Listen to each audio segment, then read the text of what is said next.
Spiritualism is a belief that spirits of the dead have both the ability and the inclination to communicate with the living. The afterlife, or spirit world, is seen by spiritualists not as a static place, but as one in which spirits continue to evolve. These two beliefs, that contact with spirits is possible, and that spirits are more advanced than humans, lead spiritualists to a third belief, that spirits are capable of providing useful knowledge about moral and ethical issues, as well as about the nature of God. Some spiritualists will speak of a concept they refer to as spirit guides, specific spirits, often contacted, who are relied upon for spiritual guidance. Spiritism, a branch of spiritualism developed by Allan Kardec and today found mostly in continental Europe and Latin America, especially Brazil, emphasizes reincarnation. Spiritualism developed and reached its peak growth in membership from the 1840s to the 1920s, especially in English-speaking countries.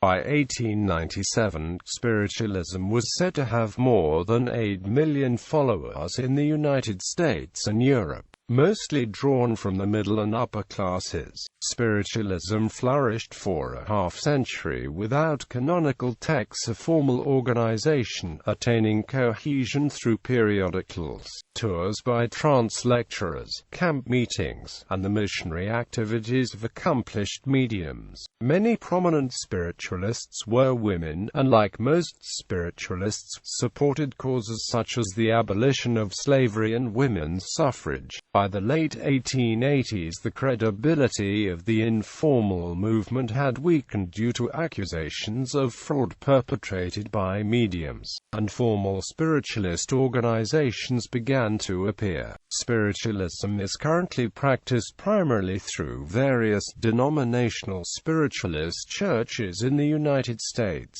Canada, and the United Kingdom. Beliefs.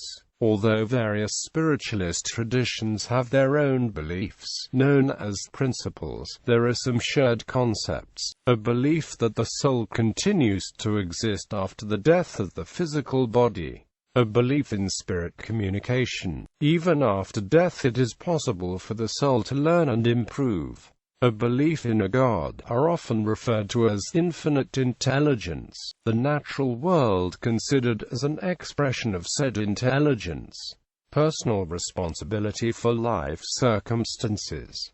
Mediumship and spirits. Spiritualists believe in the possibility of communication with the spirits of dead people, whom they regard as discarnate humans. They believe that spirit mediums are gifted to carry on such communication, but that anyone may become a medium through study and practice. They believe that spirits are capable of growth and perfection, progressing through higher spheres or planes, and that the afterlife is not a static state, but one in which spirits evolve. The two beliefs, that contact with spirits is possible, and that spirits may dwell on a higher plane, lead to a third belief, that spirits can provide knowledge about moral and ethical issues, as well as about God and the afterlife. Many believers therefore speak of spirit guides, specific spirits, often contacted and relied upon for worldly and spiritual guidance. According to spiritualists, anyone may receive spirit messages, but formal communication sessions are held by mediums, who claim thereby to receive information about the afterlife. Comparisons with other religions. Protestant Christianity. As spiritualism emerged in a Protestant Christian environment, it acquired features in common with Protestantism, ranging from its moral system to practices such as Sunday services and the singing of hymns. Nevertheless, on significant points Christian Protestantism and spiritualism are different. Spiritualists do not believe that the works of faith of a mortal during a brief lifetime can serve as a basis for assigning a soul to an eternity of heaven or hell. They view the afterlife as containing hierarchical spheres, through which each spirit can progress.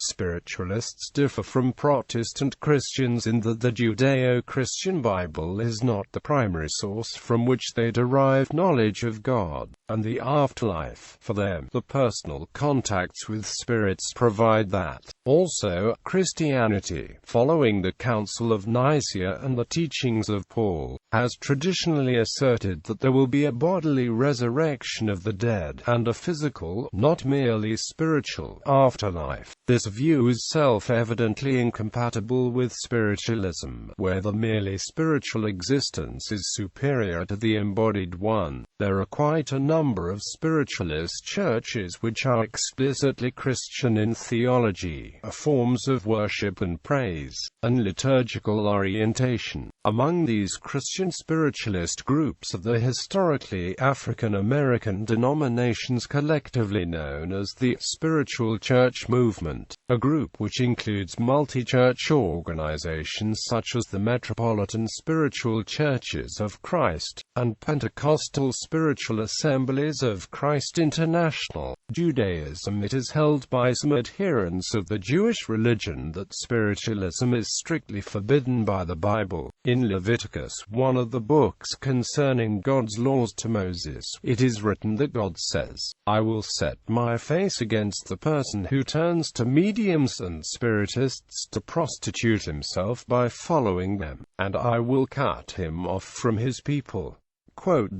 However, among Jews who are inclined toward spiritualism, it is common to refer to trance mediumship as prophecy, a vision, or a dream, and to cite as a countertext the verse from Numbers chapter 12 verse 6 in which God says, "Hear my words. If there be among you a prophet of the Lord, I will appear to him in a vision, or I will speak to him in a dream." Islam. Within Islam, only rarely do some traditions, notably Sufism, consider communication with human spirits possible. Most Muslims deem it impossible. Despite this, the majority of the followers of Islam believe in the existence of spirits as a fundamental aspect of the religion. However, these spirits are not those of humans but of a third sapient creation said to be made by God called the jinn. Jinn are spirits made from smokeless fire, in a realm not visible to the eyes of people, who are also subject to follow the laws of God and, alike to people, may enter either heaven or hell. A famous jinn in the Muslim tradition is Satan, as opposed to the Christian belief that he is a fallen angel. Communication with these spirits, whether the spirit is good or evil in nature, is generally not encouraged in Islam. Additionally, the concept of tawasul recognizes the existence of good spirits on a higher plane of existence closer to God, and thus people may ask something from God through the virtue. Spiritism. Spiritism, the branch of spiritualism developed by Allan Kardec and today found mostly in Brazil, has emphasized reincarnation. According to Arthur Conan Doyle, most British spiritualists of the early 20th century were indifferent to the doctrine of reincarnation. A few supported it, while a significant minority were opposed, since it had never been mentioned by spirits contacted in seances. Thus, according to Doyle, it is the empirical bent of Anglophone spiritualism, its effort to develop religious views from observation of phenomena, that kept spiritualists of this period from embracing reincarnation. Occultism. Spiritualism also differs from occult movements, such as the Hermetic Order of the Golden Dawn of the contemporary Wiccan covens, in that spirits are not contacted to obtain magical powers. Eliphas Eliakut VI, who is regarded as the founder of occultism, strongly rejected spiritism and paved the way for a lasting rivalry between occultists and spiritualists. Later on, Madame Blavatsky, the founder of the Theosophical Society, only practiced mediumship to contact powerful spirits capable of conferring esoteric knowledge. Blavatsky did not believe these spirits were deceased humans, and held beliefs in reincarnation different from the views of most spiritualists. Spiritualists at the time viewed theosophy as unscientific and both occultist and cult-like. Theosophists viewed spiritualism as unsophisticated and uncosmopolitan.